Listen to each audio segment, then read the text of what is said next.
neurólogos pues identificar las características fundamentales de la enfermedad y llevar al diagnóstico. Son hallazgos de la exploración neurológica. En cuanto a la incidencia de la enfermedad, y pongo esto porque son preguntas muy frecuentes, sobre todo si no está habiendo un aumento de la incidencia de la enfermedad en los últimos años, si no hay más casos culpables, si no hay más casos de este tipo, de aquel tipo. Bueno, lo que sabemos es lo que sabemos. El inicio típico es entre los 50 y los 75 y la incidencia, que es los casos nuevos diagnosticados, tiene unas cifras constantes a lo largo de los años y en todos los territorios, al menos en los territorios europeos. Hay estudios de metaanálisis europeos que dicen que esas cifras se mantienen a lo largo del tiempo y en los diferentes países. Y muestra una curva muy parecida a esta que veis aquí, en la que siempre los casos son más frecuentes de inicio espinal y más frecuentes en hombres, con un pico alrededor de los 70-75 años, ¿vale? Este es el resultado de un estudio epidemiológico de base poblacional, o sea, con una metodología muy específica que lo que pretende es asegurar recoger todos los casos en nuestro país y hasta donde yo sé, este es el primer estudio epidemiológico realizado en España, en concreto en Cataluña, y las cifras son menos pacientes y veréis aquí unas irregularidades, pero las cifras son muy similares al resto de Europa y se han mantenido con respecto a las cifras en el pasado, o sea, no hay un aumento de incidencia. En este otro estudio, que llevamos a cabo en una región, en una zona pequeña, una comarca de Cataluña, que igual os suena, famosa por sus embutidos en Osona y por el hockey sobre patines, pero eso quizá os suena bastante menos, pero que nos permitía captar todos los pacientes que se veían en esa zona. Y el objetivo era ver si realmente, después de este pico de incidencia sobre los 70-75, la enfermedad declinaba en cuanto a frecuencia, y la hipótesis era que probablemente no declinaba, sino que probablemente no se detectaban casos a estas edades avanzadas, pues porque los métodos para detectar los casos pues a veces no permitían diagnosticar a los pacientes. Y lo que vemos, lo veis en la curva de la derecha comparado con la curva general, y es que a partir de los 70-79 años, en algunas ocasiones se mantienen las frecuencias, pero incluso a veces aumentan las frecuencias. Esto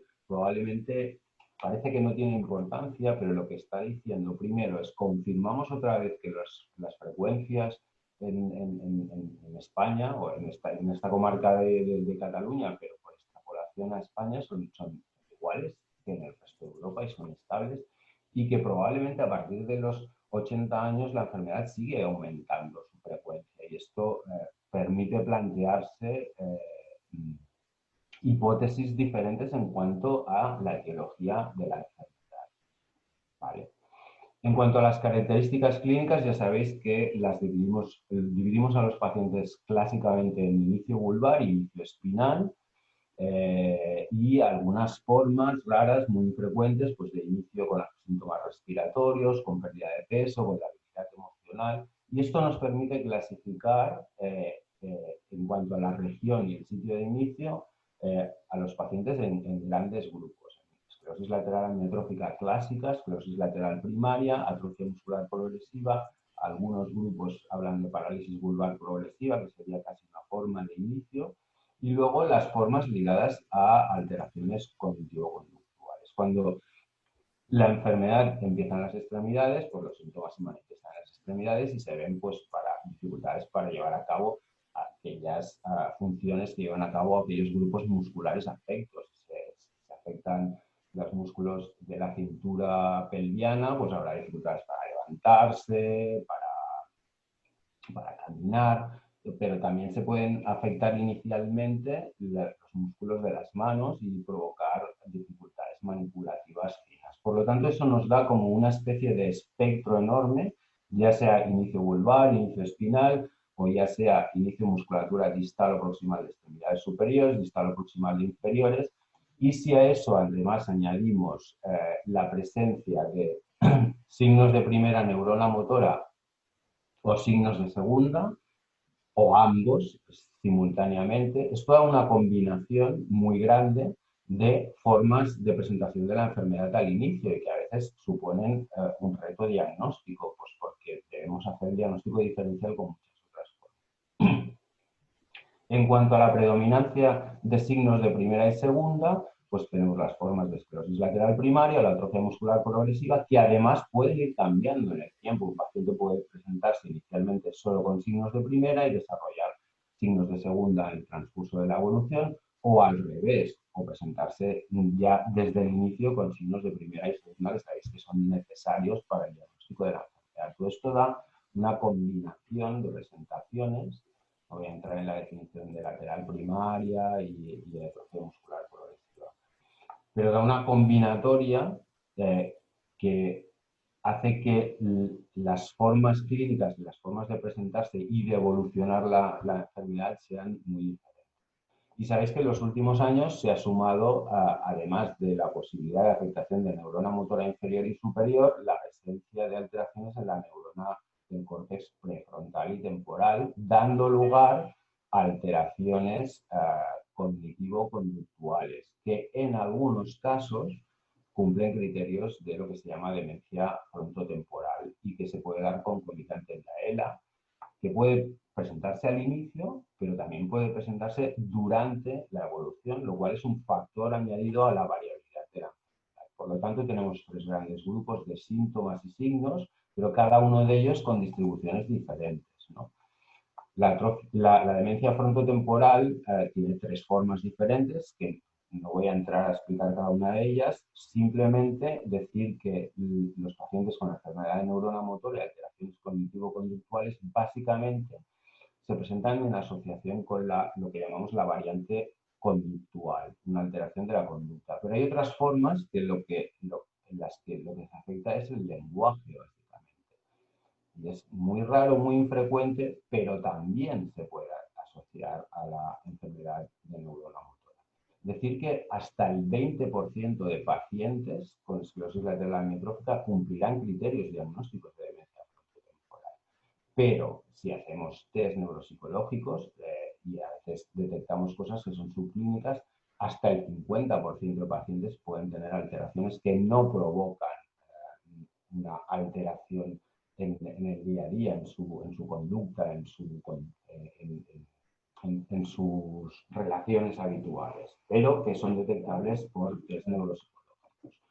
Todo esto ha llevado a que los investigadores en esclerosis lateral amiotrófica se planteen clasificar de una manera diferente la enfermedad, recogiendo todos estos factores, ¿no? El lugar de inicio, la simetría, la edad de inicio, la predominancia de signos de primera, de segunda, la asociación familiar o no, y la asociación de demencia frontotemporal, ¿vale? Y diferentes maneras de categorizar el diagnóstico. Y como veis, esto no es una línea que se parte entre dos, sino que algunos pacientes pueden comenzar o tener predominancia de signos de segunda, otros de primera, otros de ambas, pero hay como una especie de línea continua en cada una de estas categorías, lo cual a veces complica más la clasificación, pero eso es muy importante a la hora de poder definir las formas de la enfermedad.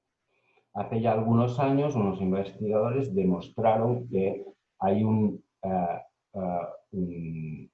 nexo entre la demencia frontotemporal y la esclerosis lateral amiotrófica. Es el depósito de una cierta proteína en las neuronas, que es la proteína TDP43. Esto lo comparten enfermos con demencia frontotemporal y enfermos con esclerosis lateral amiotrófica. Es un dato más que aúna ambas entidades. Y esta proteína normalmente está en el núcleo, como veis en esta neurona de la izquierda, pero lo que ocurre en condiciones patológicas es que aquí veis que el núcleo no está teñido, desaparece el núcleo y se deposita en el citoplasma, ¿vale?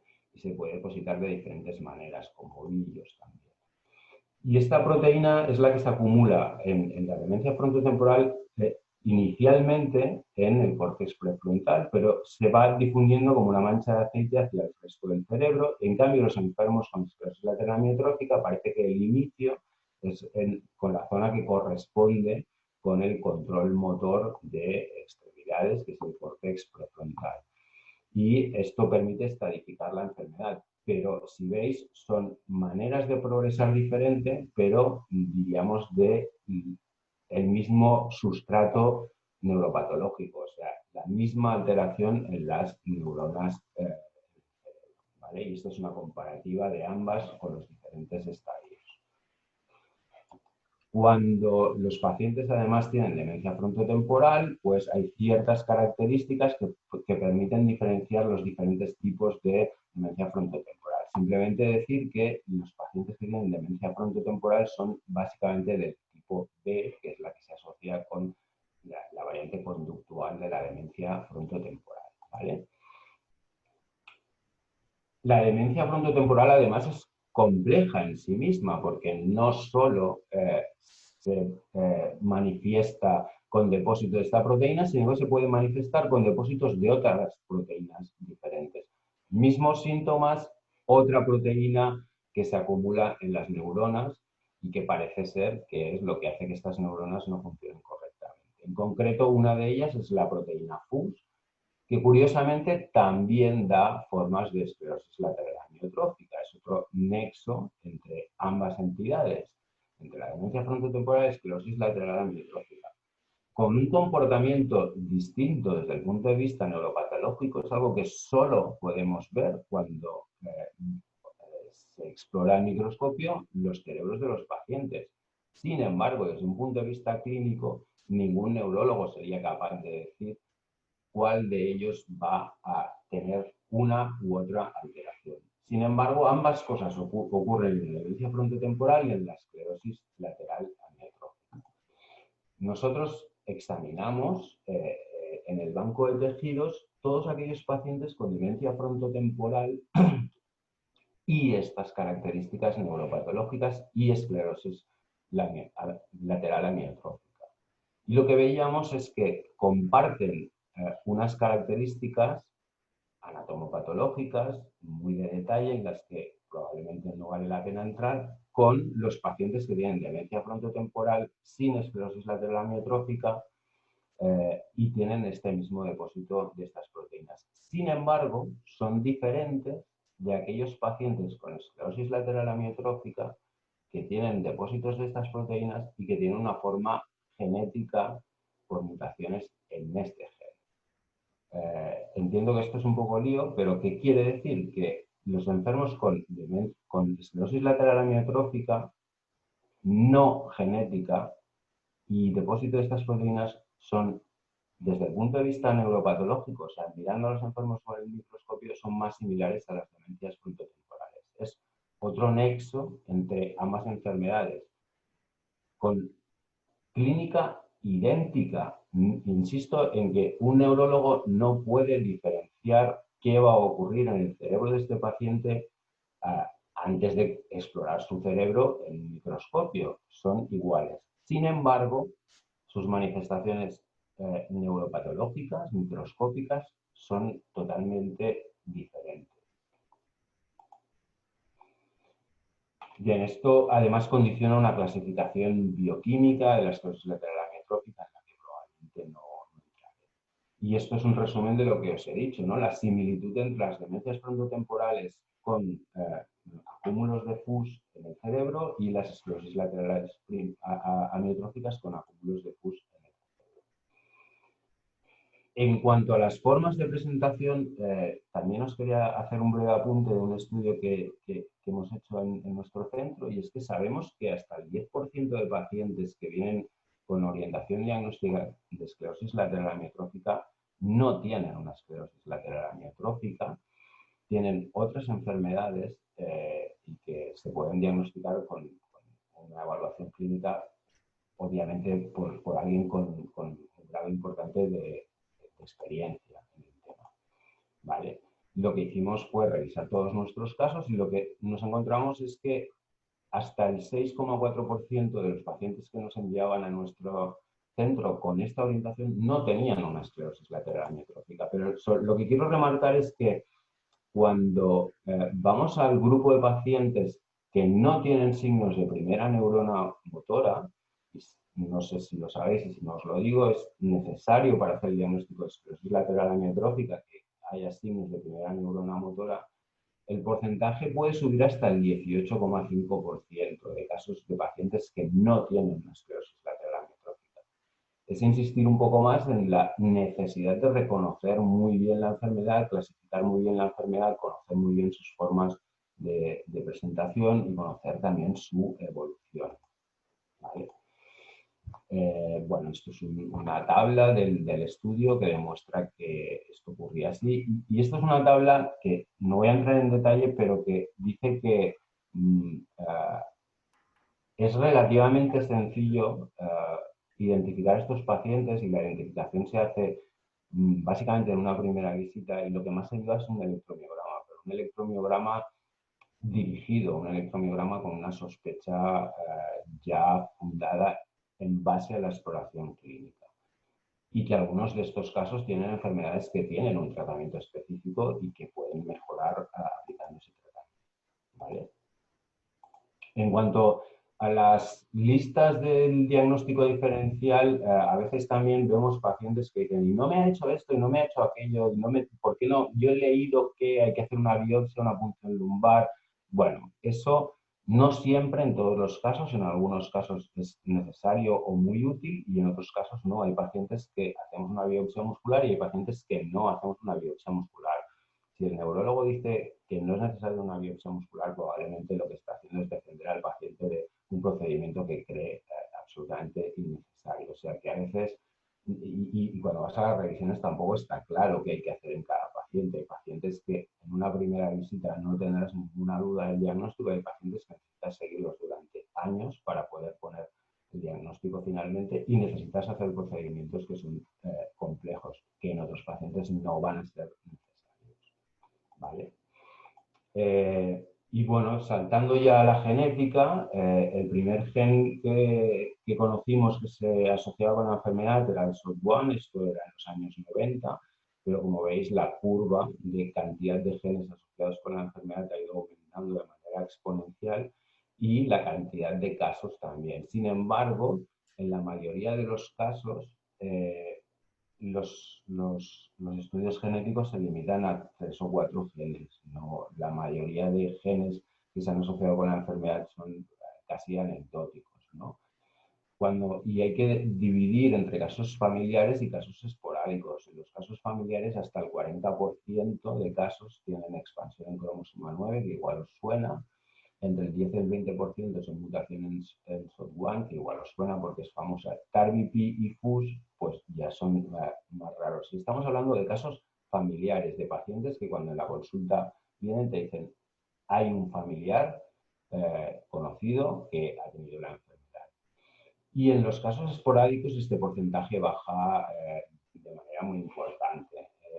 Esto de aquí son los casos esporádicos o aparentemente esporádicos en los que veis que menos de un tercio de pacientes van a tener mutaciones en cualquiera de estos genes. Y en los casos familiares, estos genes explican la mayoría de casos, las mutaciones en estos genes, pero si veis todavía queda un tercio de casos familiares sin resolver, incluso analizando los 25 o 26 genes que habéis visto previamente. Curiosamente, el gen que más explica alteraciones genéticas en ELA, tanto esporádica como familiar, sigue siendo la expansión del cromosoma 9. En el resto de genes no hay coincidencia y en algunos casos anecdóticos de demencia frontotemporal familiar también hay coincidencias, sobre todo con GenFus y TARBP. Pero insistir en que una ELA esporádica, en principio, aunque le hagamos un estudio genético de 25 genes, si no hay historia familiar, no nos va a salir nada, ¿vale? Y sobre todo hay que pensar en las implicaciones que tiene el hecho de que saliese algo, ¿vale?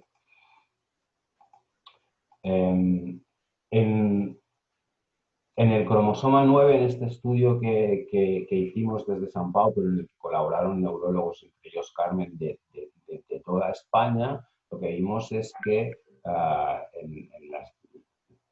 sigue siendo el más frecuente, aunque solo analizábamos este, y que parece ser que se asocia con una edad de inicio más temprana, una supervivencia más corta y una asociación a demencia frontotemporal más frecuente. Sin embargo, insisto en que es imposible, antes de hacer el estudio genético, decir qué paciente va a tener esta mutación y qué paciente no va a tener esta mutación. Y eso abre el debate sobre si es necesario hacerlo o no, que supongo que habrá preguntas, lo dejaremos para las preguntas y si no, luego lo hablamos. Y lo que vimos en este estudio es que cuando miramos en las familiares, la parte de arriba es en las familiares, comparado con otros países de Europa, en nuestro país el 27% de casos tienen expansión en cromosoma 9 y en los casos esporádicos, o sea, aquellos pacientes que no tienen ningún familiar conocido con la enfermedad, el porcentaje es del 3%. ¿Vale? Y este es otro estudio en el que participamos, también en colaboración con neurólogos de toda España, en el que nos proponíamos analizar el espectro de mutaciones en pacientes que tenían esclerosis lateral amiotrófica y demencia frontotemporal. Reunimos 54 pacientes y lo que detectamos fueron 11 probables mutaciones, una frecuencia de mutaciones del 20%.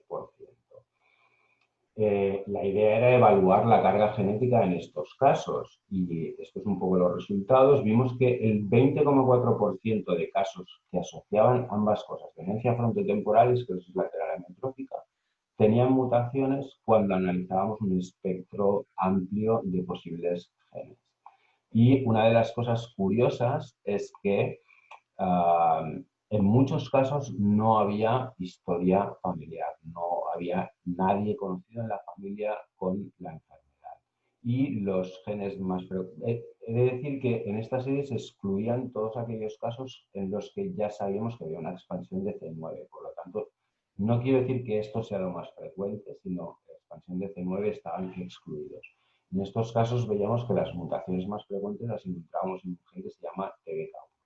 Pero el mensaje es un mensaje para reflexionar y es, si en el 20% de casos en los que se daban la asociación de esclerosis lateral amiotrófica y demencia frontotemporal detectados mutaciones incluso sin haber historia familiar, debería ofrecerse este test a los pacientes.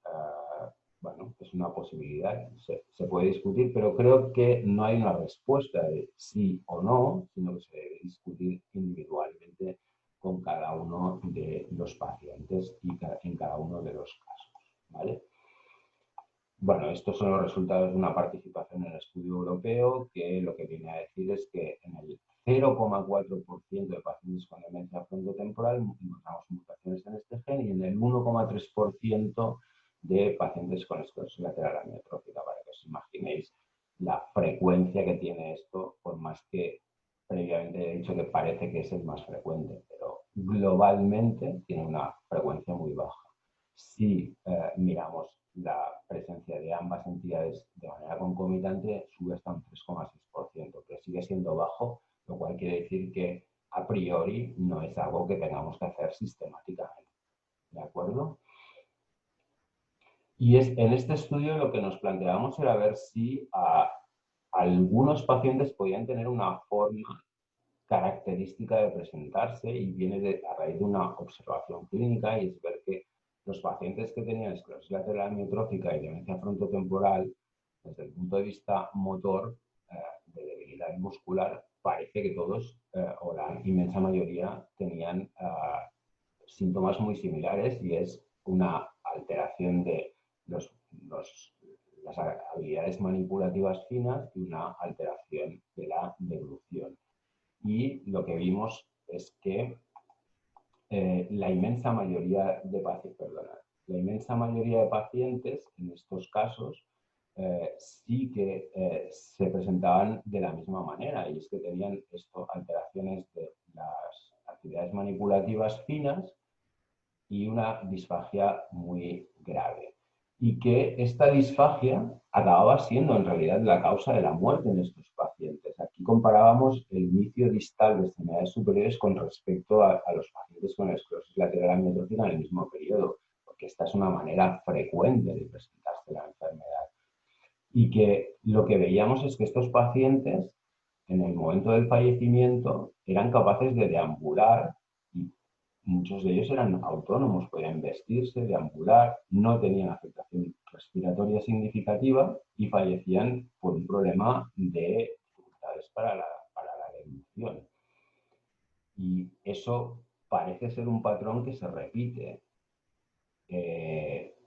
No, creo que aparte de estas conclusiones no podemos extrapolar ninguna conclusión definitiva, ¿no? Pero es probablemente a tener en cuenta porque es un dato que nos va a condicionar la toma de elecciones en el futuro con el paciente.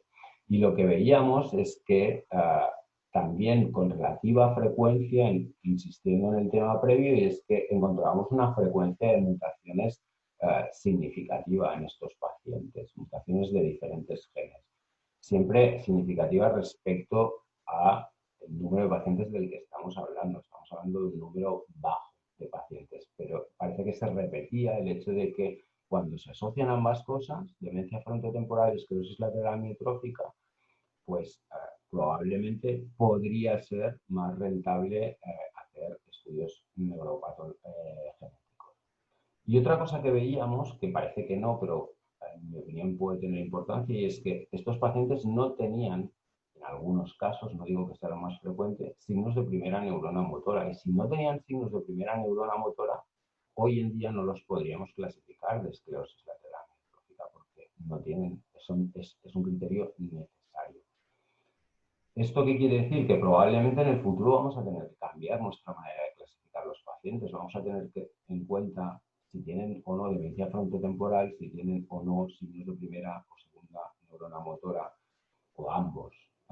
Porque si no, estos pacientes no podrían entrar en un ensayo y son pacientes con un diagnóstico confirmado neuropatológicamente. Tenían una esclerosis lateral amiotrófica, ¿vale? Pero da una idea de lo amplio que es el espectro y aún así los criterios clínicos no abarcan todo el conjunto de pacientes. Vale. Y yo creo que con esto en principio ya está. Si tenéis alguna duda, luego entramos a discutir. ¿De Eh, acuerdo? bueno, muchísimas gracias, Ricard. La verdad que con tu exposición se deja bien claro lo difícil que tiene que ser dar el diagnóstico, por eso digamos que se tarda el tiempo que se estima aproximadamente de 9 meses, ¿no? Aproximadamente desde que la persona empieza un síntoma hasta que se llega y por lo menos que el paciente hoy entienda que fácil no es, ¿no? Y que dar el No, diagnóstico fácil no es y dar el diagnóstico de ELA es un diagnóstico que pesa tanto que hasta que no tenéis la certeza, bueno, sí, sí, sí, sí. sería bastante imprudente decirlo, ¿no? Yo he tomado nota de varias cosas que me han parecido muy interesantes, pero si te parece le damos paso a Sí, Carmen Paradas, ¿vale? Y luego la hacemos todas a la vez. de Muchas acuerdo. gracias. Carmen, cuando quieras.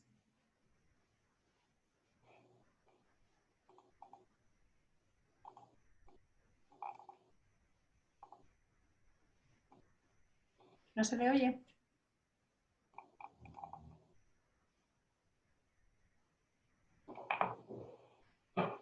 Es que creo que tiene el micrófono apagado, Carmen, ¿eh? Voy a ver su teléfono. A ver, le tiene que dar Carmen, a lo mejor.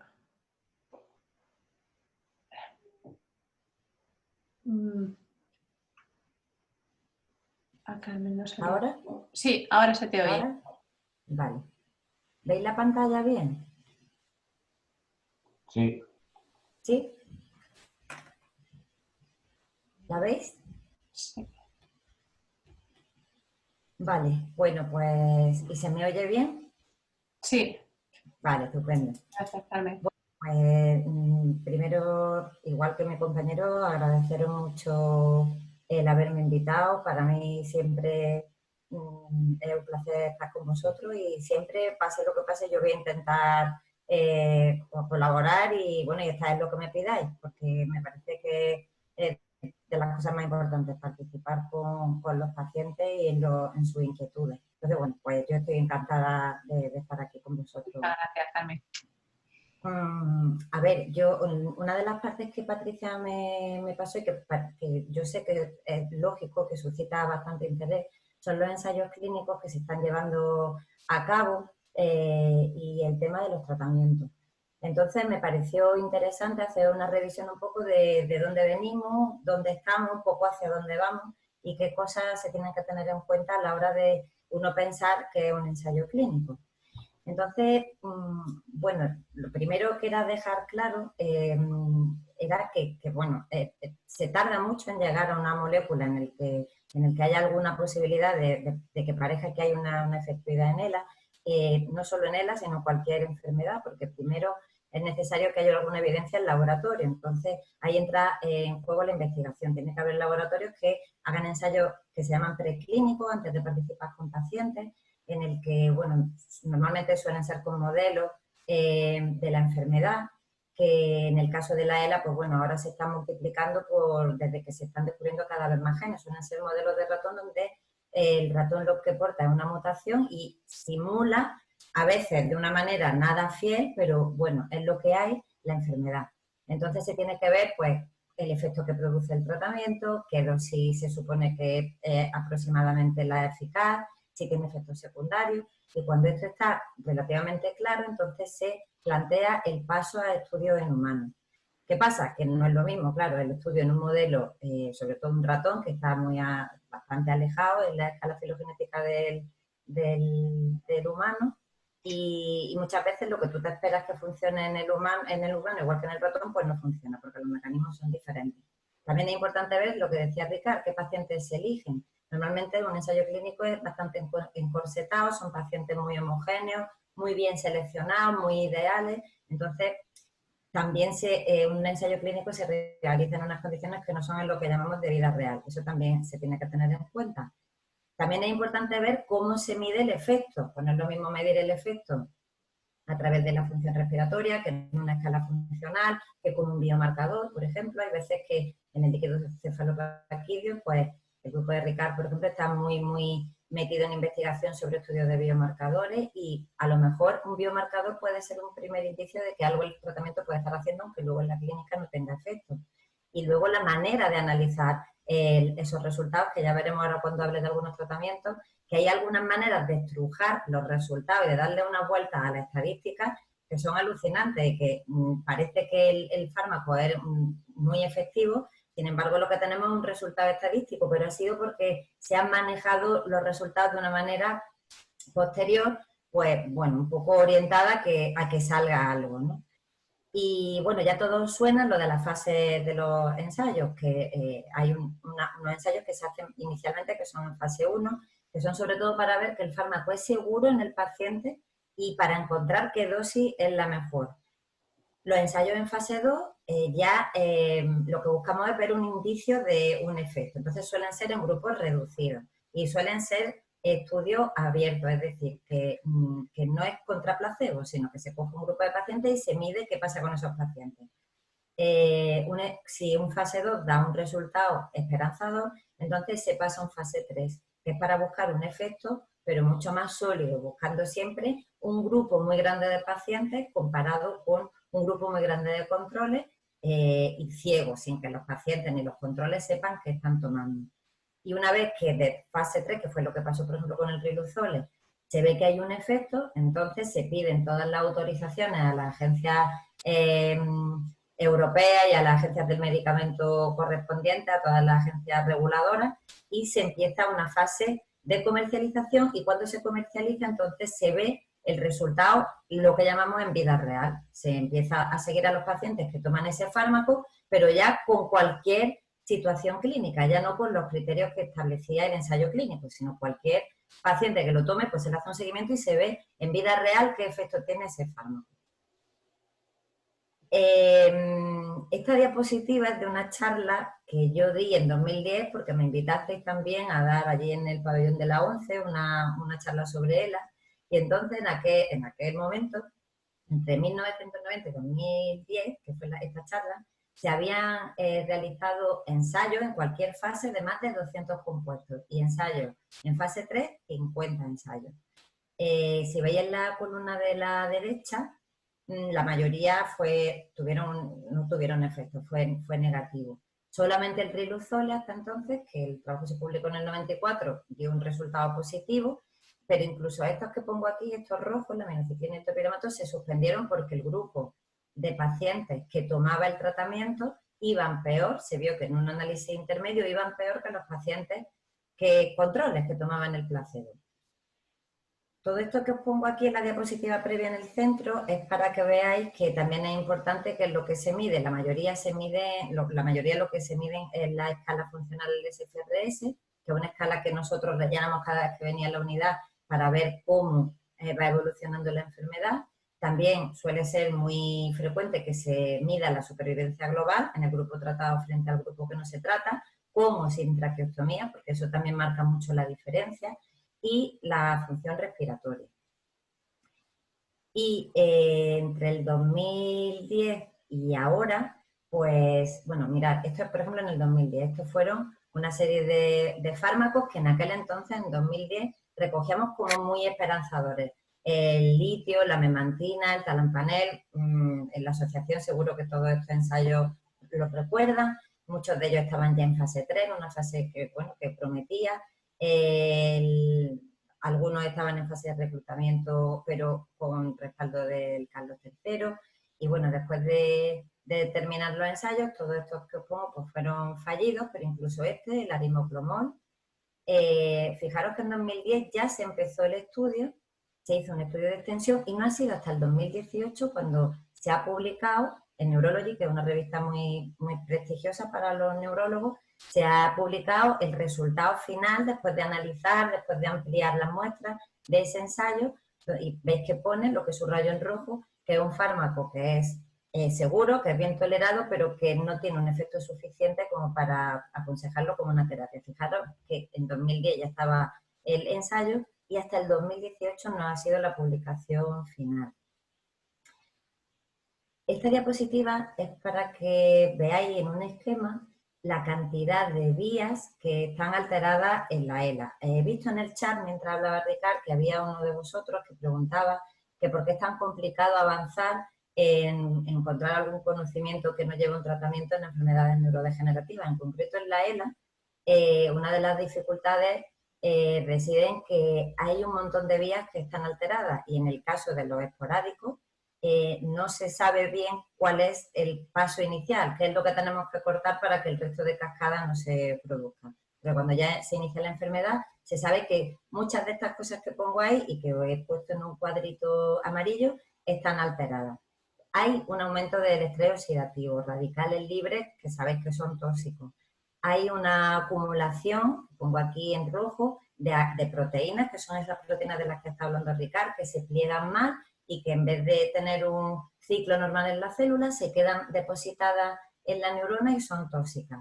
Eso hace que la función de la neurona, que os la señalo aquí con el cursor, esto sería como la esquemita de la neurona, pues su función no sea la correcta, empiezan a acumularse neurofilamentos, las bombas de iones no funcionan, el transporte axonal tampoco.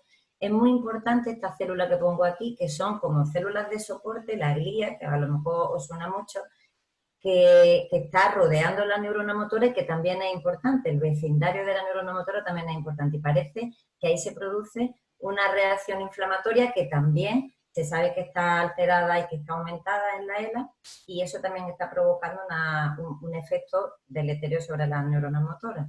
Y este cuadrito que pongo aquí, en el que se ha estudiado mucho sobre esto, y la mitocondria, que es una parte de la célula que se encarga de generar energía, pues se ha visto que hay una disfunción mitocondrial muy importante también en la ELA. De manera que todas esas vías están alteradas.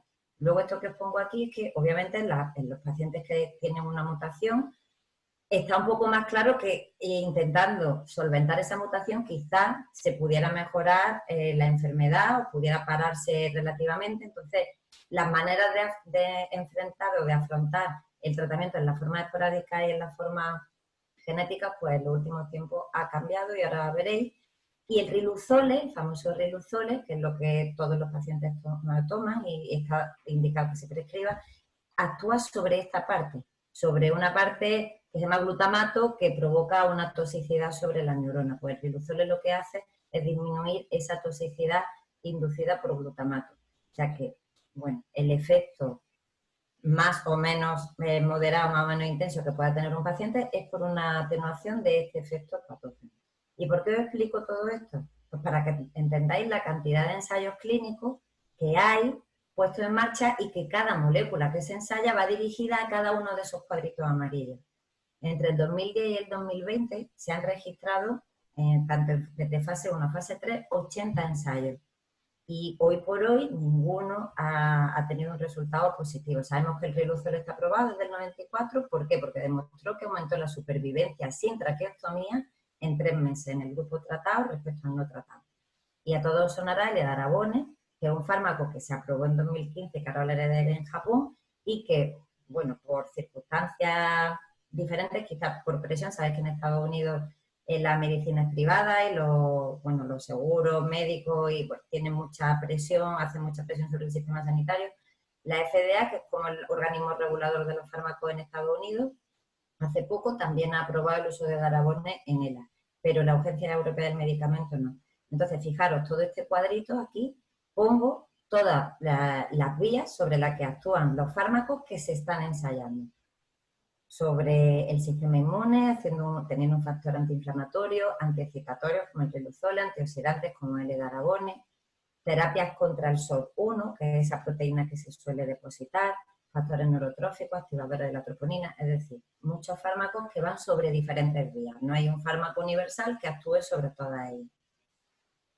Y esta diapositiva la hice un poco en relación a lo que decía Patricia, lo que comentaba al principio de la charla. Y una de las cosas que me gusta dejar muy clara, y nos pasamos mucho tiempo hablando en la primera visita cuando venía en la unidad de ELA, es sobre qué es un ensayo clínico y qué puedes esperar de él. Entonces, lo primero que tenéis que saber es que participar no implica recibir un tratamiento, porque a veces puede tocarte el tratamiento ensayado y otras te toca el placebo y eso tú no lo vas a saber. Recibir un tratamiento tampoco implica recibir un beneficio, porque hay estudios fallidos, como habéis visto, y a veces no hay ningún efecto y otras veces incluso puede ser que el fármaco tenga algún tipo de efecto que no sea beneficioso.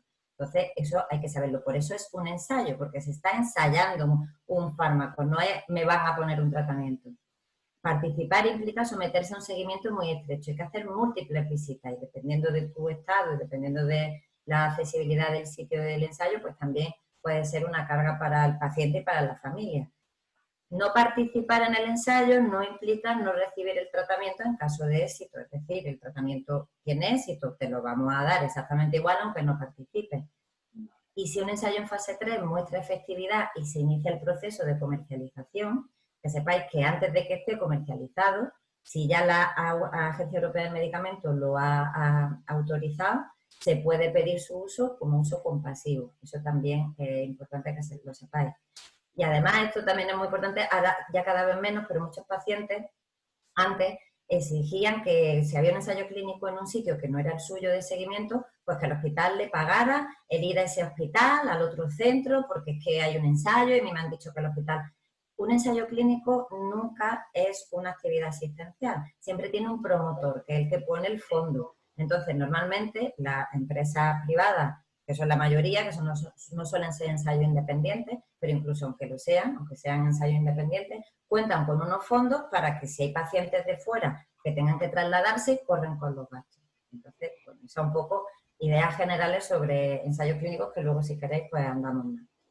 Que sepáis todos que en esta página que hay ahí, en clinicaltrial.gov, lo podéis poner en Google y ahí os sale esta página y veis que hay como un buscador. Vosotros ponéis la enfermedad, que en este caso sería ALS en inglés, ELA, y os salen todos los ensayos que hay activos en el momento actual. Vosotros podéis ir filtrando, pues quiero solamente ensayos en fase 3, solo en fase 3 que se estén reclutando, solo ensayos en fase 3 que ya se hayan terminado. Y os salen todos, absolutamente todos, como una pantalla como la que estáis viendo aquí. Yo aquí hice una búsqueda poniendo en esa página ALS, ELA y ensayos en fase 3 y que se estuvieran reclutando pacientes. Y todos estos 10 ensayos son los que hay ahora en marcha a nivel mundial sobre fármacos para ELA, ¿vale? Entonces, os voy a hacer un resumen de lo que hay ahora, ¿vale? Tampoco nos vamos a detener mucho, pero bueno, os vamos a ir como por bloques. ¿Qué hay en cuanto a antiinflamatorios y moduladores del sistema inmune? Pues el masitinib es un fármaco que actúa como una especie de inmunomodulador, disminuyendo, parece que esa inflamación que hay alrededor de la neurona motora. Entonces, ¿qué pasó? Pues que en 2013, veis que aquí lo pongo en rojo, en 2013 se inició un estudio en fase 2-3 con el masitinib que parece que fue pues, beneficioso, y aquí veis que hasta 2020 no ha sido la publicación, con bastantes grupos españoles que participaron en ese ensayo. Entonces, la Agencia Europea del Medicamento, cuando ve, porque la empresa que es la promotora del ensayo, cuando tiene los resultados, se lo comunica a la Agencia Europea del Medicamento. La Agencia Europea del Medicamento lo estudia por arriba y por abajo, te pide 40.000 datos suplementarios. Y entonces, ¿qué vio? Pues que le parecía que sí que había indicios, pero que no eran suficientes como para decir que se autorizara. Entonces, lo que recomendó fue hacer un fase 3, solamente fase 3, que no fuera un 2-3, un fase 3 con más pacientes. Y entonces, aquí lo veis, el fase 3, todo esto son datos, esto que saco, está en inglés, pero yo lo estoy explicando, son datos sacados de esa página que yo he dicho. Ahora mismo hay en marcha un fase 3, que parece que el reclutamiento, veis aquí que el estudio, la fecha estimada de inicio es ahora, en junio del 2020, y la fecha estimada de completar todo el estudio es septiembre del 2022. Es decir, el masitinib ahora está en una fase 3 de estudio. Y aquí en España participan 3 centros, ¿de acuerdo?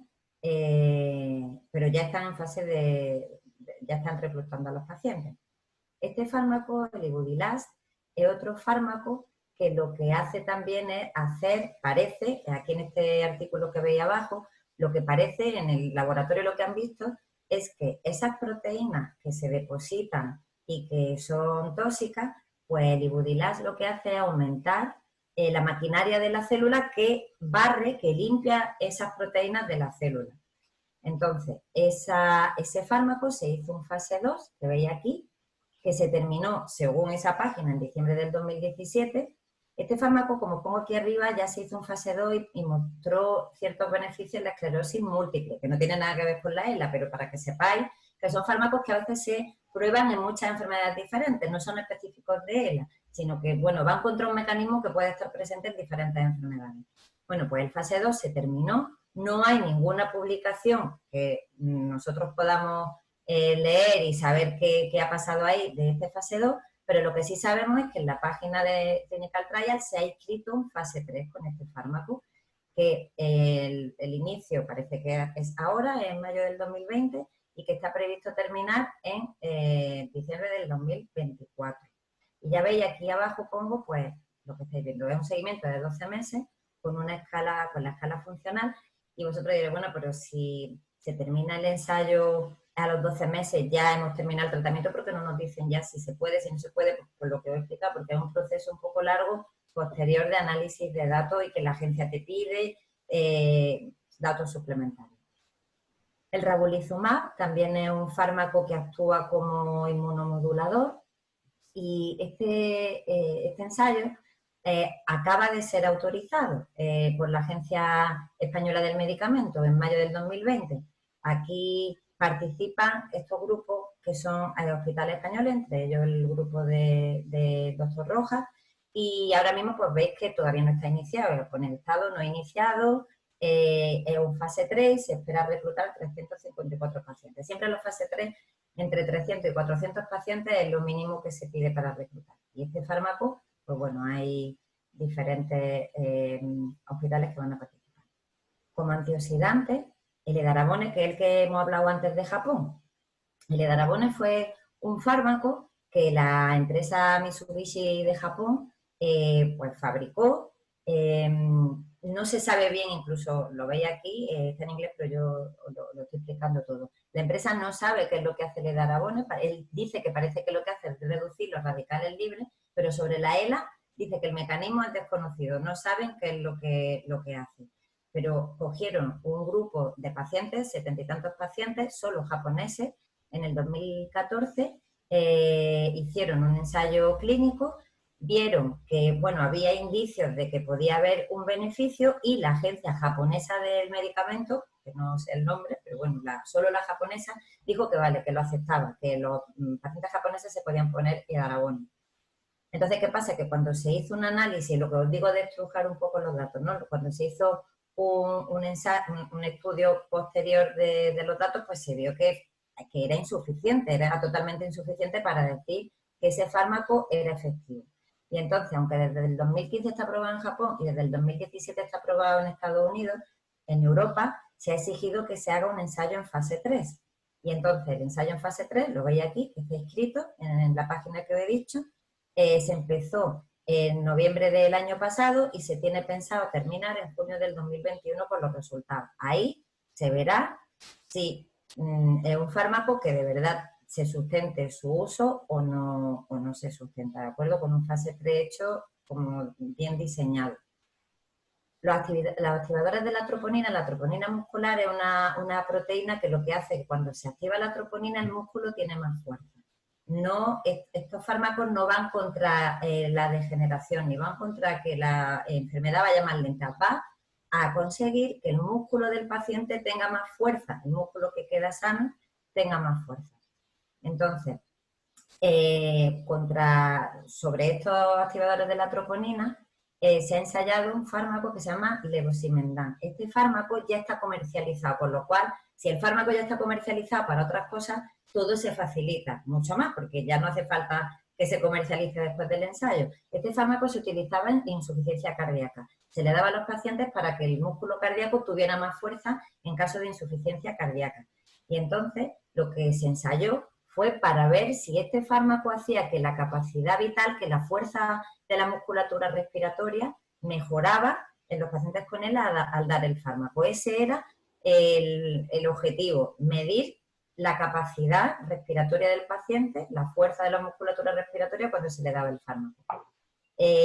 Aquí participaron 450 pacientes y este ensayo estamos a punto de saber el resultado final que se deberá publicar. Todo lo que se hace en un ensayo se debe publicar en una revista científica, porque así es la manera que tenemos nosotros de saber que son resultados contrastados, que son fiables y que nosotros podemos comunicarlo al paciente. No me vale que alguien me diga, oye, pues ¿sabes que hay un fármaco? Eso está publicado, han dicho cómo se ha hecho el estudio, han dado los resultados. Si no lo hacen, nada es fiable.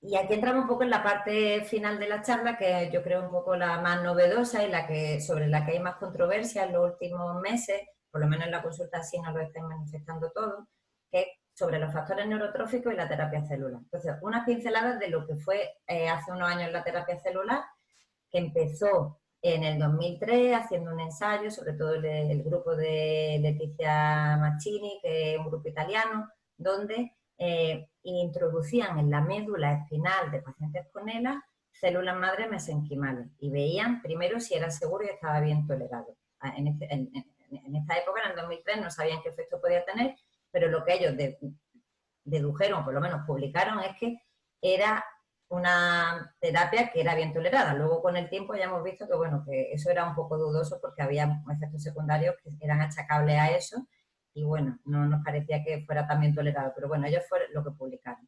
En el 2007 lo hacen con ratones. Entonces, lo que se ve es que, en realidad, las células madre que tú metes dentro de la médula no difunden para nada a lo largo de la médula, difunden 1 centímetro arriba y abajo en el sitio de punción.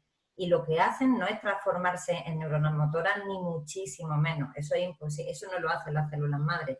Lo que se buscaba era que esa célula madre que se metía en la médula espinal secretara, generara una serie de factores neurotróficos que son factores que protegen a la neurona motora. Entonces, en ese nivel donde se metían las células madre, parece que las neuronas motoras se mantenían más tiempo vivas. Entonces, por eso la ponían a nivel dorsal, porque es de donde se nutren los músculos respiratorios.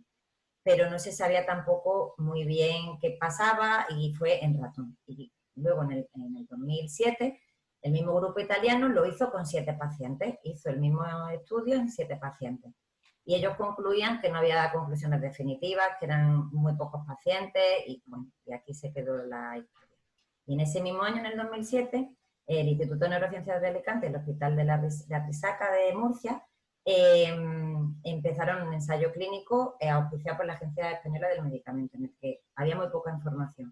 No se sabían bien los criterios de inclusión, ni lo que medían, ni los resultados preliminares. Y los resultados definitivos estaban previstos para el 2010, pero al día de hoy no hay una publicación global de ese ensayo, solamente publicaciones parciales donde se dice que el estudio fue no significativo.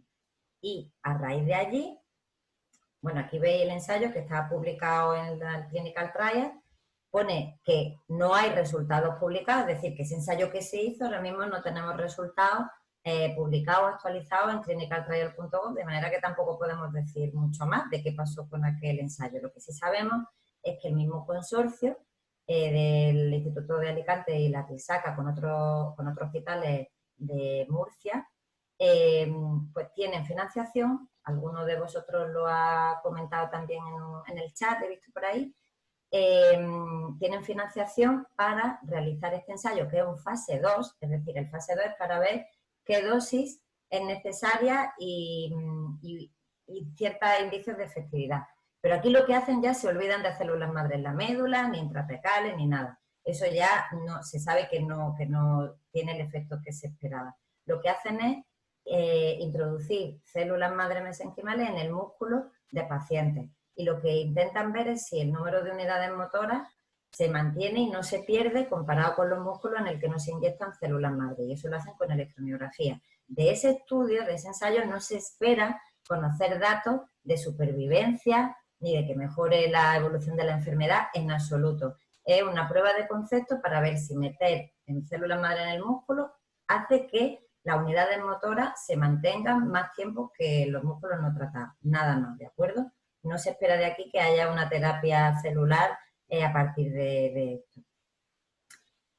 Y pasamos al famoso Neurón, que bueno, todos conocéis porque en octubre del 2019 en Telecinco, lo que de repente nos saltó a los ojos fue que en Telecinco sale una noticia al final del noticiario, al final del telediario, diciendo que hay una empresa americana que está ensayando un fármaco que lo está poniendo en pacientes y que un paciente que no sabemos cómo estaba antes, de repente vemos que un paciente está corriendo alrededor de una mesa y se acabó la noticia.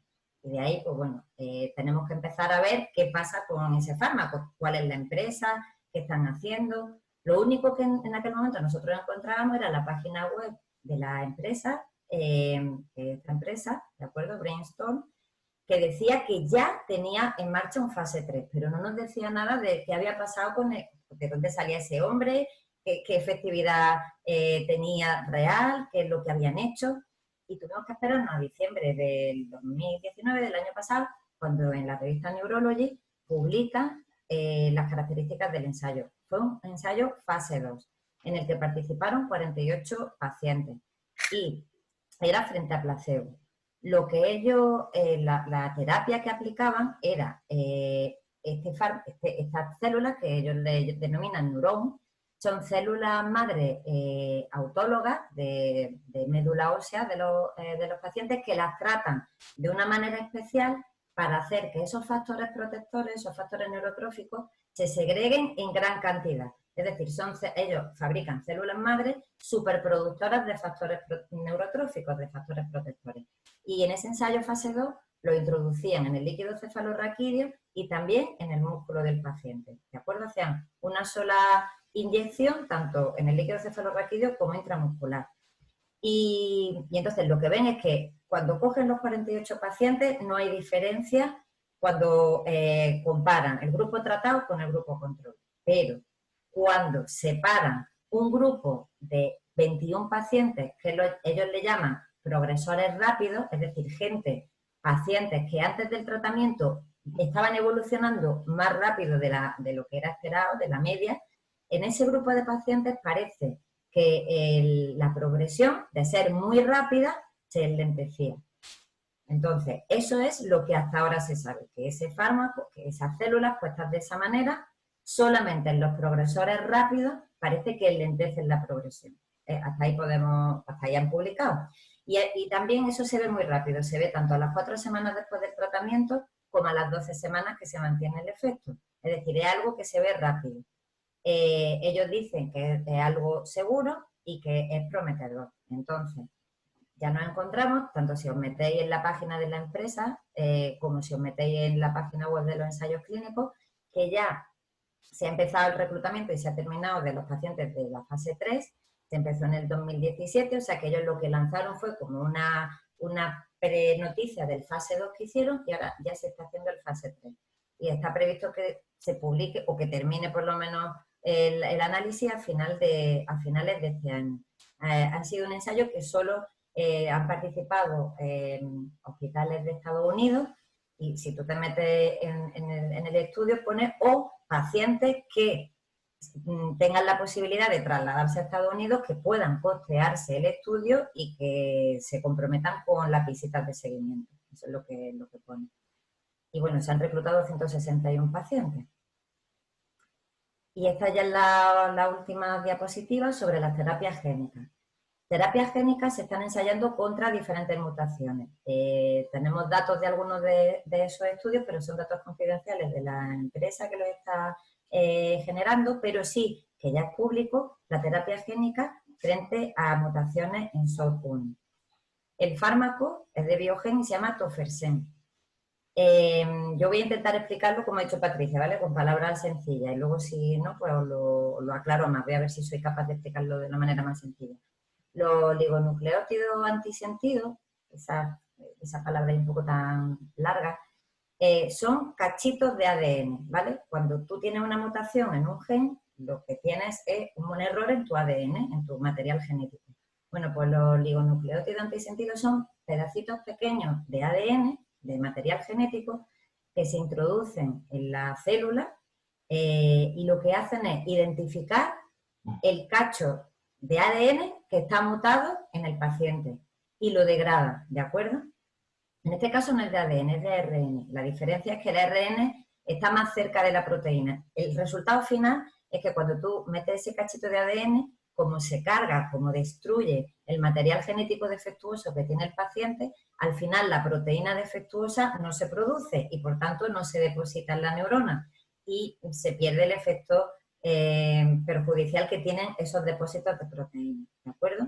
Entonces, este estudio en el Congreso de la Academia Americana del año pasado se presentó un estudio que a la vez un fase 1, un fase 2 y un fase 3, ¿de acuerdo? Están reclutando a los pacientes y están sacando los datos a la vez, como si fuera un fase 1, un fase 2 y un fase 3. Lo que mostraron fue los resultados del fase 1-2, es decir, de la dosis y de un poco de indicios de efecto.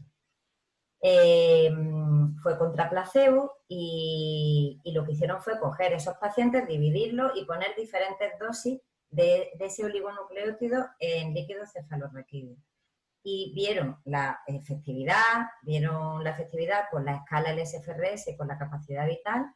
También vieron la cantidad de proteína que había en líquido cefalorraquídeo de SOD1, a ver si era menos que la de los pacientes que no se trataban, y vieron si era algo seguro, provocaba efectos secundarios. Parece que era totalmente tolerado, que era seguro, y lo que veis aquí en los gráficos de abajo, en este primer gráfico, esta línea roja es de los pacientes que se trataron con la dosis más alta. Y esto era la cantidad de proteína de SOD1 que detectaban en el líquido cefalorraquídeo. Parecía que efectivamente, respecto a los pacientes controles, que son esta línea azulita de aquí, había bastante menos proteína en el líquido cefalorraquídeo en los pacientes tratados que en los no tratados. O sea, parecía que efectivamente ese cachito de ADN se estaba cargando todo el material o gran parte del material defectuoso y la proteína no se producía. Cuando se veía la escala funcional, veis que los pacientes rojos, los pacientes tratados son los rojos. Pues la progresión se paraba, parece que se paraba, ¿lo veis? Que no empeoraba, mientras que los pacientes no tratados, que son estos de aquí, pues sí que empeoraba la escala funcional. Es decir, parece una ralentización significativa del empeoramiento. Y la capacidad vital pasaba exactamente igual. La fuerza de la musculatura respiratoria parece que se mantenía más o menos estable o con una progresión muy lenta, mientras que los pacientes no tratados, pues como era esperar, pues empeoraba la capacidad vital. Esto fue el fase 1-2 y, por supuesto, como es una terapia contra una mutación, solamente pueden participar pacientes que tengan mutaciones en ese gen, en el SOD1. Esto no se puede aplicar a pacientes con formas esporádicas o con formas genéticas debido a mutaciones en otro gen diferente. Y ahora pues ya veis que en la página está inscrito el ensayo con 183 pacientes y se prevé que los resultados finales estén para el año que viene, para verano del año que viene, solamente, como digo, en pacientes con mutaciones en SOD1.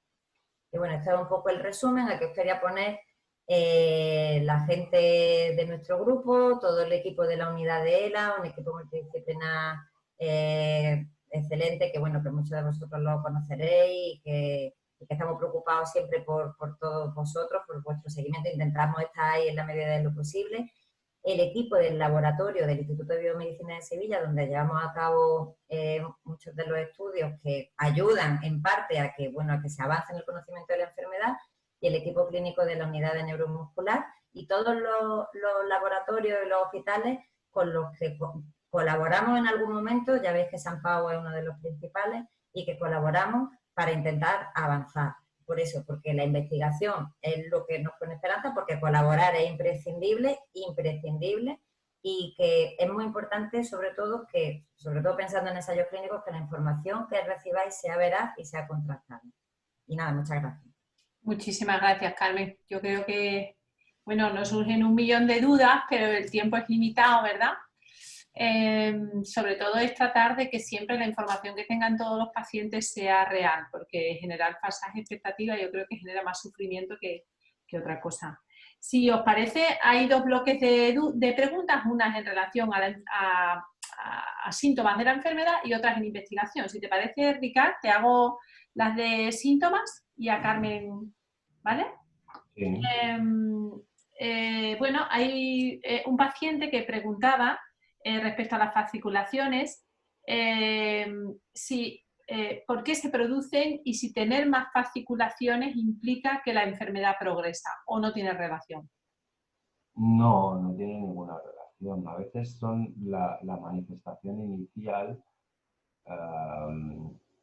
antes de que empiece a producirse la debilidad y la atrofia muscular en algunos territorios. Raramente son el síntoma o la manifestación inicial sin ningún otro hallazgo, pero no significan que haya una progresión rápida de la enfermedad. No.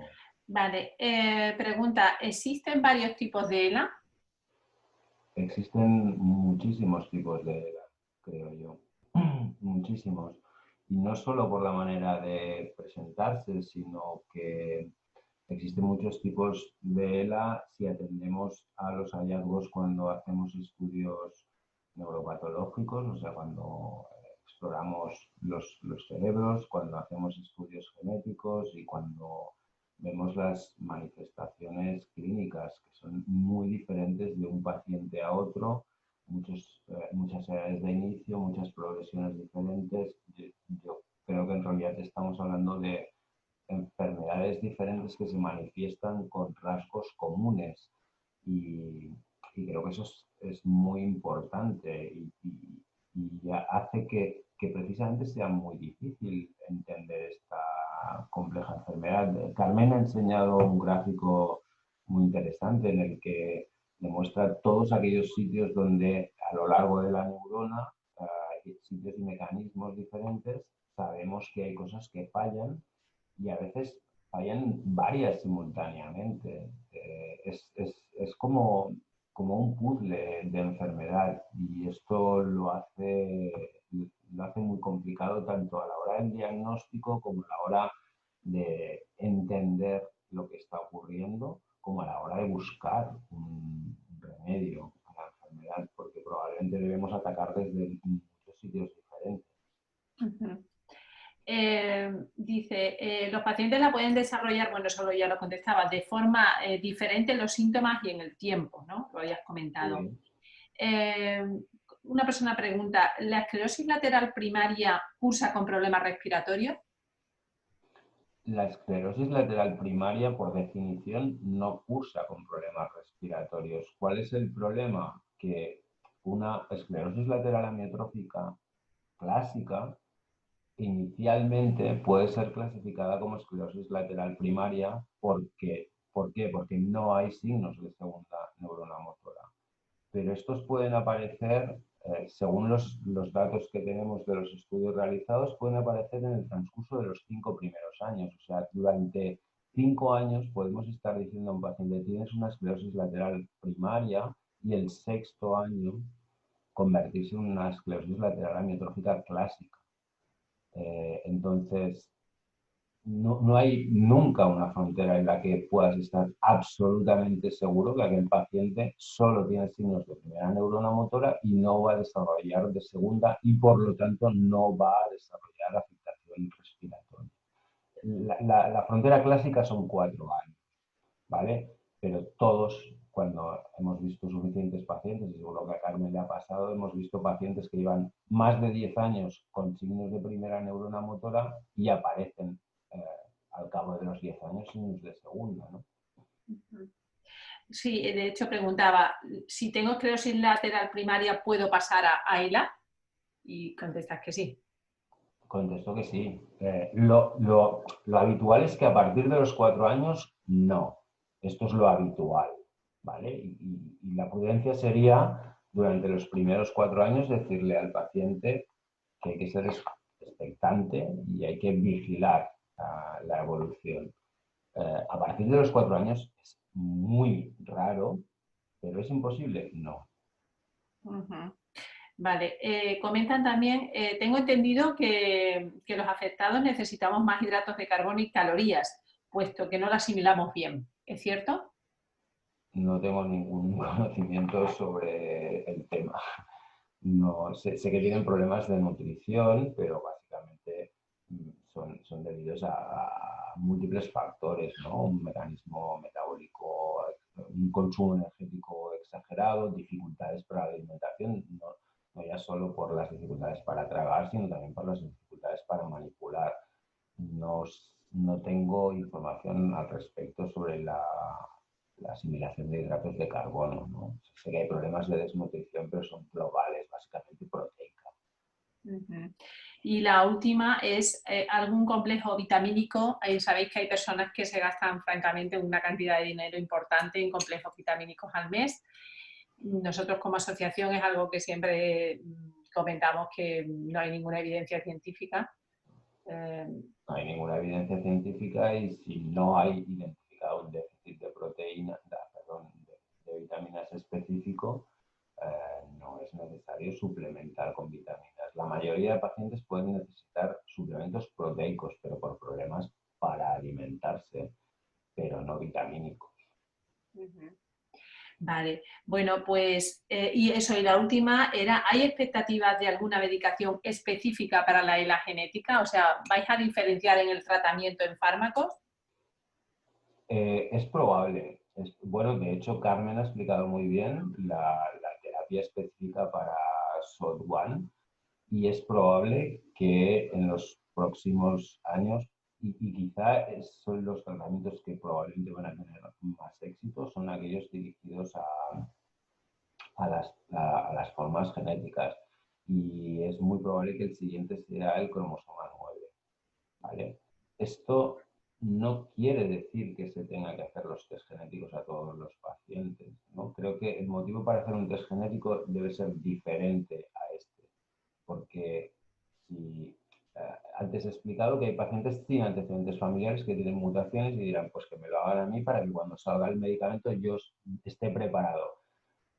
Si sale un medicamento para cromosoma 9, el test genético se puede hacer en una semana a todos los pacientes. Lo importante, yo siempre les digo, es tener guardada una muestra de ADN, aunque no se haga un test genético, por la necesidad en algún momento de hacer ese test genético, pero no es necesario en el momento del diagnóstico, y se ha de ser muy cuidadoso a la hora de hacer test genéticos, y los pacientes deberían incluso exigir que se les dé la información antes de hacer un test genético o la posibilidad de negar hacer un test genético, ¿no?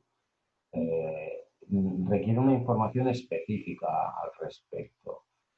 Y si hay algún fármaco que sea capaz de actuar sobre aquellas formas con mutación en cromosoma 9 o en expansión, se pueden detectar en muy poco tiempo si tienes la muestra. Todos los pacientes de tu consulta que tienen esa expansión. No es una técnica que requiera meses para ser realizada. Pues muy bien, muchísimas gracias, Ricard. Muchísimas gracias porque creo que ha sido escueto y bastante claro a la hora de contestar. Voy a pasar a las preguntas para Carmen y luego voy a leer alguna, pero bueno, aquí hay 68 chat y miraré alguno. Para Carmen, la primera pregunta es el masitinib. Comentabas que va a empezar otra nueva fase 3. ¿Saben o conocéis qué centros van a participar? A ver, a Carmen ahora no se le oye. A ver, Carmen. Ahora, Sí. hasta donde yo sé, y Ricard, si sabe algo, pues tú me corriges o me complementas. Sé que participa San Rafael en Madrid, La Fe en Valencia y Belviche en Barcelona. Los mismos que participaron en el previo, en el fase 2-3. Lo que pasa es que, bueno, ahora también hay mucho lío con la alarma COVID. Se han parado muchos ensayos, las visitas se están haciendo de una manera también particular, entonces los ensayos que se pensaban reclutar esta primavera se han parado todos. Y ahí pues ya no sé exactamente cuándo se van a retomar. Vale. Aquí es una pregunta, nos la hace un médico afectado de ENA. Decía, dado que los lípidos mediadores de la inflamación ya están comercializados, ¿sería contraproducente su uso? Y otra cosa es que me hablaran de la terapia antisentido con oligonucleótidos. Si están teniendo ya resultados, el estudio iniciado en Reino Unido. No sé si sabes de lo que te hablo. Sí, bueno, los oligonucleótidos antisentido es lo último que he explicado de las mutaciones, lo que he dicho que iba a intentar explicarlo con palabras. Los oligonucleótidos antisentido son eso, las moléculas cortitas de ADN que se introducen para destruir el ADN, el material genético erróneo. Y bueno, los resultados son los que he puesto en la última diapositiva. Se han comunicado en el Congreso de la Americana el año pasado y sí, vamos, que la muestra esa de 50 pacientes del ensayo 1-2 sí que mejoraban tanto el biomarcador que miraban el líquido cefalorraquídeo como la escala funcional como la capacidad vital. No es que mejoraran, es que no seguía progresando, se paraba la progresión respecto a los tratados. Y respecto a los fármacos que estén ya autorizados, por supuesto, lo que he dicho con el levosimendan de la alteración respiratoria, que he explicado que se utilizaba para la insuficiencia respiratoria, que mejora la contracción muscular. Todo lo que sea fármacos que ya estén autorizados para otro uso facilita mucho. Son ensayos más baratos, son ensayos más rápidos porque puedes pasar casi directamente en fase 3. Bueno, lo que pasa es que tienes que tener una evidencia, no vale decir cualquier fármaco que tenga un efecto antioxidante. ¿Cuántos antioxidantes hay en el mercado? Pues es la primera diapo que he puesto, era un poco por centrar el tema. Se han ensayado más de 200 moléculas, muchas de ellas o la mayoría antioxidantes, con efecto neuroprotector. Hay miles de moléculas que entre sus beneficios parece que puedan ser eliminar radicales libres. Primero tenemos que tener evidencias preclínicas de que eso hace algo, si no es gastar dinero, marear, y por eso es tan importante la investigación preclínica. Vale. Otra socia me mandaba, estas son preguntas que me han mandado socios porque aquí sabía que era difícil que las formularan. Dice, nos gustaría saber en qué estado se encuentra el ensayo clínico de Nurbón. Tengo entendido que está en la fase 3 con buenos resultados y por lo visto ahora el gran problema, esa es la pregunta, es el burocrático, que es súper lenta para que la aprueben en la Agencia Americana del Medicamento. Y después para que nos llegara la tendría que hacer la Agencia Europea del Medicamento. ¿Eso es cierto? ¿Se puede agilizar? ¿La traba es burocrática? bueno, yo no participo en ese ensayo, ni soy de la empresa, ni de la Agencia Europea del Medicamento. Nosotros, por eso he empezado diciendo que la información que nosotros podemos transmitir a los pacientes, a no ser que esté directamente relacionado con el ensayo, y muchas veces esos datos son confidenciales, es la que está publicada. Y la que está publicada es que ahora mismo ya está reclutado, todos los pacientes de fase 3 ya están reclutados y para el final de año se prevé que nos digan qué ha pasado con esa fase 3. Hasta que no se publiquen los datos, la Agencia Europea ni la FDA muy difícilmente van a aprobar ningún medicamento. Tú tienes que tener pues, lo que se llama pues una revisión por pares, por gente de la comunidad científica que analice también ese ensayo, que se publique y que, bueno, que se vea que los resultados son los que son. Es verdad que en ese grupo de progresores rápidos, el fase 2 parecía que tenía datos que eran esperanzadores, pero que si hay trabas burocráticas, como con cualquier... nosotros hemos participado y estamos participando, y Ricardo lo sabe también porque participa en ellos, en otros ensayos, y hay muchas trabas, pero no son trabas burocráticas insalvables, sino es la cantidad de información que te piden las agencias reguladoras, porque cada vez hay más fármacos en ensayo para esta enfermedad y para cualquiera. Y una empresa lo que quiere es que el dinero que un poco se ha invertido en ese fármaco, pues bueno, que llegue a buen puerto, ¿no? Y que tú puedas tener una... Entonces, esas trabas burocráticas existen siempre porque te suelen pedir muchísimos datos suplementarios y nosotros estamos metidos en un ensayo para otro tipo de patología y es tremendo la cantidad de información, la cantidad de reuniones que te exigen, tanto con la empresa como con médicos que participamos, como incluso a veces con pacientes, en fin. Pero bueno, en concreto, si hay algún problema en concreto con esto, no, yo lo desconozco. Y que no es que no le quiera aprobar, sino que imagino que todo eso son controles para tener más rigor en la aprobación de un medicamento. Es decir, cuando hablamos de tema burocrático parece que es otra cosa, ¿no? Oye, claro. Y otra, sí. No, perdona, yo creo que Carmen lo ha explicado muy bien. Yo no soy un técnico, pero sé que hay mecanismos rápidos de aprobación en fármacos en determinadas condiciones, ¿vale? De todas maneras, yo sé que es difícil de entender esto, pero esto es un mecanismo de protección del paciente. Esto no es un mecanismo diseñado para fastidiar a los pacientes, sino que es un mecanismo de protección y se han de cumplir toda una serie de normas, tanto a la hora de diseñar los estudios como de aprobar la comercialización, ¿no? Y hay mecanismos rápidos en enfermedades huérfanas, por ejemplo, y se pueden solicitar solicitar revisiones rápidas. Pero en cualquier caso, siempre esto es un mecanismo de protección, porque es que si no existiese una regulación, al final caeríamos en el terreno de todo vale, ¿no? Y de la picaresca y que se acabaría un poco jugando con las esperanzas de la gente, ¿no? Yo sé que puede poner muy nervioso esto cuando estás en esta situación, pero se ha de entender que es un mecanismo para proteger a los pacientes, para que cuando un medicamento salga al mercado y se comercialice, estemos seguros de que realmente ese medicamento hace lo que queremos que haga y no tiene unos efectos secundarios que hagan que no justifique utilizar el medicamento. Fenomenal, creo que lo has explicado estupendamente. Respecto al ensayo de Ultomiris, que creo que has hablado también de él, ¿no? Que me parece que era en Andalucía comenzará en el Reina Sofía, el que comentabas que era un fármaco... El Trabalizumab, que participa también en San Pau, participa en 7 centros.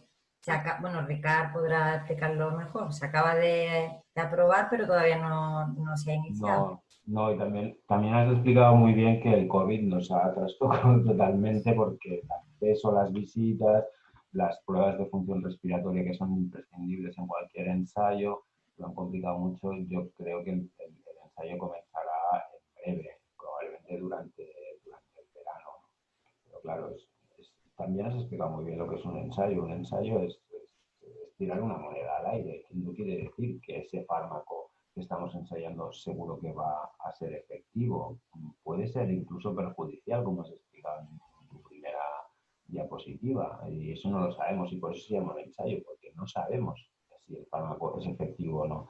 Yo siempre digo que la pizarra lo aguanta todo, y pues la pizarra puedes dibujar la vía y decir, claro, porque si lo paro por aquí, esto va a aumentar o esto va a disminuir y esto va a provocar un aumento de tal que me va a llevar a una mejoría de la fuerza muscular. Eso, bueno, es un sistema biológico complejo como son las personas y encima personas con patología, pues no sabemos lo que va a ocurrir, ¿no? Un ensayo es un ensayo y ya veremos lo que sale al respecto. Sí, este ensayo, y creo que constantemente se inician ensayos en lateral amiotrófica. Lo que pasa es que también da una idea de lo complejo que es la cantidad de fármacos que se han probado y que no han funcionado más que el Riluzol y con un efecto muy marginal. Y bueno, ahora voy a ver alguna pregunta más por aquí, pero hay una pregunta que me hacía, yo creo que muy interesante, me hacía un afectado diciendo ¿qué factores pueden hacernos pensar que el paciente va a tener mejor pronóstico? No peor, sino mejor. Eso Ahí me lo... para los dos, quiero decir. No sé si es A muy ver, difícil o... muy pocos factores, por no decirte casi ninguno. Yo es una de las cosas que explico a los pacientes en una primera consulta o en las primeras consultas. Yo no sé cómo va a ir tu caso particular, ¿no? Los estudios epidemiológicos, por ejemplo, ¿no? Porque siempre hablamos de fármacos, de resonancias, de líquido cefalorraquídeo, los estudios epidemiológicos nos dicen una cosa muy clara, y es que tienen peor pronóstico aquellos pacientes que se diagnostican más rápido. Y eso es constante, eso lo han repetido todos los estudios. Además tiene sentido, ¿no? ¿Por qué? Pues porque evolucionan más rápido y consultan antes y los ve antes un neurólogo, ¿no? Otros pacientes que evolucionan lentamente pueden dar vueltas, incluso ser visitados por psiquiatras, traumatólogos, neumólogos, muchos especialistas, ¿no? Eso lo sabemos, pero aún así eso no es una norma. Si, que nadie piense, a mí me han diagnosticado en 2 meses, voy a ir muy mal. No, a lo mejor es que el primer médico que te ha visto lo ha visto muy claro y ha tenido la iluminación en ese momento y está seguro del diagnóstico, ¿no?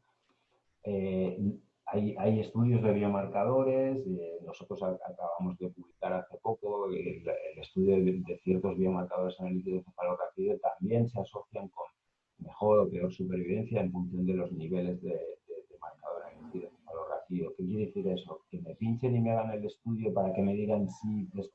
No, tampoco me atrevería a eso. Es un estudio publicado con 40 pacientes en el que vemos que midiendo ciertas cosas, niveles más altos de esto se relacionan con supervivencias más cortas, ¿no?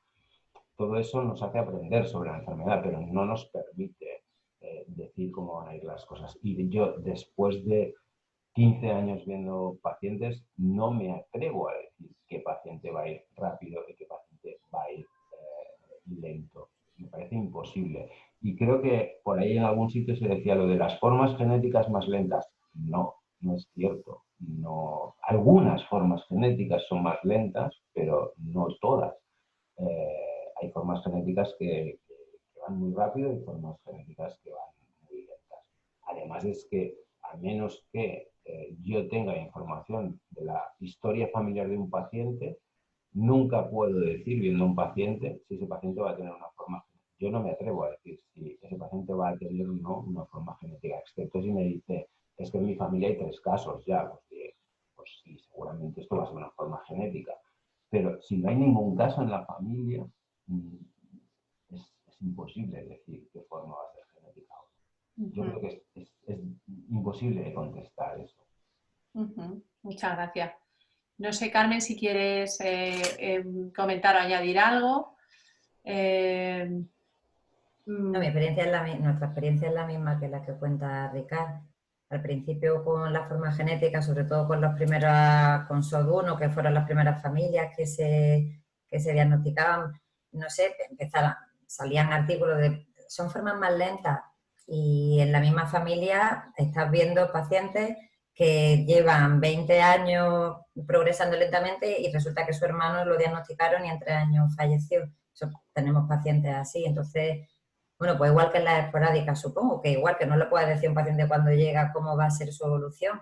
Es algo individual que depende de muchos factores y eso ya se sabe, entonces es la misma sensación, vamos, es la misma opinión. Vale. Todos los demás comentarios van muy en relación al Nurbon.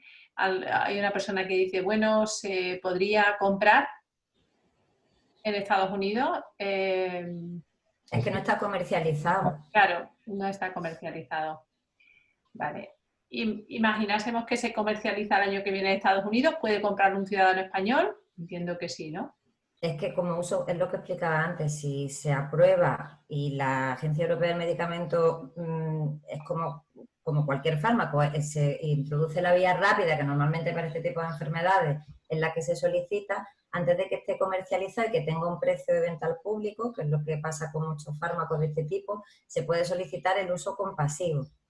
Entonces el uso compasivo es una vía más rápida que pasa directamente por farmacia de hospital y por la Agencia Española del Medicamento, ve el caso, ve que el fármaco ya ha pasado la fase y que está en vías de comercialización y normalmente se puede solicitar y lo aceptan.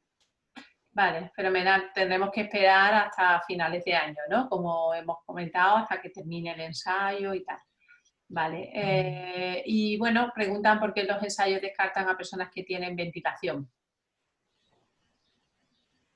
BiPAP. Que descartan a los que tienen ventilación mecánica o traqueostomía. Mecánica, ventilación mecánica. En Bueno, pues porque como uno de los, como es relativamente, bueno, supongo que es lógico porque uno de los factores que se ven como progresión es la capacidad vital. Cuando alguien ya está ventilado, ya tiene una capacidad vital de partida reducida, donde además las pruebas de función respiratoria a veces no son ya tan útiles porque puedes tener una afectación más avanzada vulvar. La doctora Barro, que está con nosotros aquí en el chat, lo sabe, que a veces no puede hacer las pruebas de función respiratoria. Y esos pacientes con ventilación son pacientes más avanzados. Entonces, para ver que se frena la evolución es más fácil, más sencillo coger pacientes en una fase más inicial, aunque claro, de partida tampoco sabes cómo evolucionarían.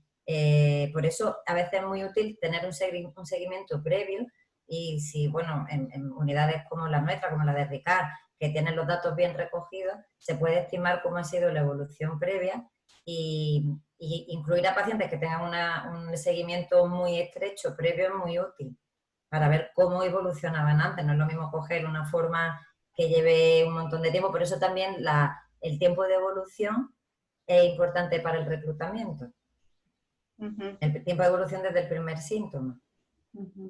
Vale. En algunos ensayos le piden que lleve por lo menos 6 meses, ¿no? Desde el diagnóstico para empezar el ensayo. A veces como mínimo 6 meses y en otros más de 1 año y medio no te permiten reclutarlo, como en el del masitinib. Bueno, ya todo lo demás es un poco una conversación bueno, y son preguntas muy concretas de un nivel de saturación y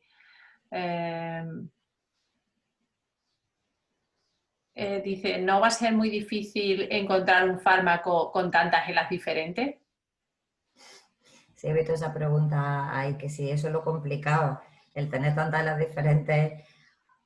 Pues sí, sobre todo por lo que también ha dicho Ricard, porque, por ejemplo, hay pacientes, ¿no? Como él ha explicado también, pacientes que tienen, parece una afectación solo de primera motoneurona, que tienen una demencia frontotemporal y que no desarrollan segunda neurona motora, pero son ELA. Esos pacientes pues se van a excluir a lo mejor de ensayos clínicos y a lo mejor, pues bueno, habría que cambiar, como él bien ha dicho, con el tiempo un poco los criterios a la hora de clasificar a los pacientes. Yo creo que sí, claro que lo complica. Al final lo complica, ¿no? Es una enfermedad muy compleja. Bueno, es que hay muchos de estos. Bueno, hay personas que piensan que el uso compasivo, un tema que desde la asociación siempre decimos en referencia a pseudo tratamientos ya de terapia celular en centros privados, ese tipo de cosas, nosotros como asociación siempre le pedimos al afectado que consulte con su neurólogo la opinión sobre ciertos tratamientos. A veces los afectados dicen, es que te riñe un poco porque te dice que no, y como que da miedo, ¿no? Como que me van a reñir, ¿no? Y digo, bueno, no te riñe, lo que te dice es, oye, que no hay evidencia en eso y hay ensayos de terapia celular privados, ¿no? Que están costando 6.000, 7.000 euros. Y a veces son familias con una economía muy modesta. Mira, se hizo, en una de las charlas también que participé con vosotros, se hizo hace muchos años un estudio de lo que se gastaban los pacientes en Estados Unidos, que al ser una medicina privada, pues mucho más fácil acceder también para las farmacias, venden muchas... Sí. Y al no tener seguros públicos, bueno, pues no, hay gente que no puede acceder a la sanidad pública y se va y se compra cosas en las parafarmacias. Y en los pacientes con ELA se llegaban a gastar 2/3 del salario de un afectado en terapia alternativa. A ver, es que eso es algo tan comprensible y es tan entendible que somos conscientes de que eso pasaba cuando yo era residente, pasaba cuando estaba en San Pau haciendo la tesis y sigue pasando ahora. La diferencia es que los fármacos cada vez son más caros, las moléculas que te venden cada vez son más caras, incluso hacen buzoneo, eso lo he visto yo, empresas que venden vitaminas, se enteran un poco de dónde hay pacientes y entregan folletos en el buzón de ese paciente para que, no sé.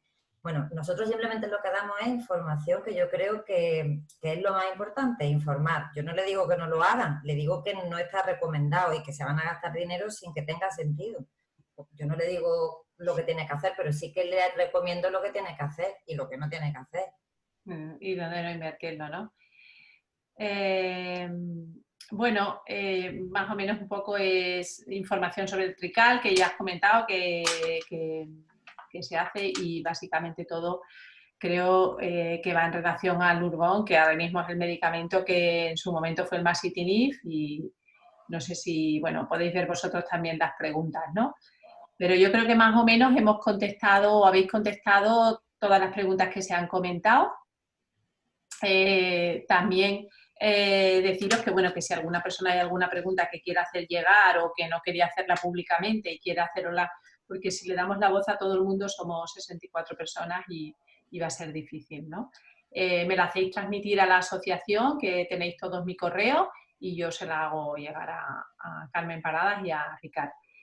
Bueno, me quedo con algunas ideas siempre nuevas y siempre que hemos aprendido, decir que supone un reto diagnóstico esta enfermedad, que es de una enorme variabilidad. Creo que ese es el mensaje que hemos hecho nosotros este año en el Andalucía, la enorme variabilidad, dentro de mantenerlos lo más positivos posible. Que hasta el 10% de los pacientes que vienen con diagnóstico de ELA no tienen ELA. Creo que hay a veces derivaciones desde la privada, ¿no? Que vienen ya con la etiqueta de ELA y es verdad, nos estamos encontrando últimamente casos que luego pasan por la unidad y no es una ELA. Gran asombro y, bueno, lo cogemos positivamente y lógicamente le decimos, bórrese usted de la asociación y olvídese de nosotros, ¿no? Algo muy interesante de Ricard, que es pensar la implicación tan importante que tiene hacerse el estudio genético. Creo que es una reflexión sobre qué supone, ¿no?, para una familia. Un tema que me ha parecido muy interesante, fallecer a causa de la ELA puede ser a veces las complicaciones de ciertas disfagias, pero el paciente puede deambular, incluso tener una vida autónoma, casi hasta el minuto, ¿no? Es decir, ese concepto de paciente de ELA, ¿verdad?, encamado y en una situación, pues a veces puede ser que no. Un tema que ya pasando a la charla de Carmen, orientar los resultados de un ensayo puede dar pie a una confusión o falsas expectativas. Es decir, que aunque veamos unos resultados, ¿verdad?, tenemos que preguntar a nuestro neurólogo y en general, pues, decir que los ensayos, decía Carmen, cuando están en fase 3 y muestran efectividad, puede pedirse su uso como medicamento compasivo. Creo que eso nos da una esperanza de decir que no va a tardar tanto tiempo, ¿verdad?, en que podamos poder tomarlo del resto de los pacientes, ¿no, Carmen? Uh-huh. Va a ser algo que puede aligerarlo. Bueno, yo creo que ha sido un poco el resumen. Todo lo demás vais a tener colgada esta charla en YouTube seguramente mañana o a lo sumo la semana que viene.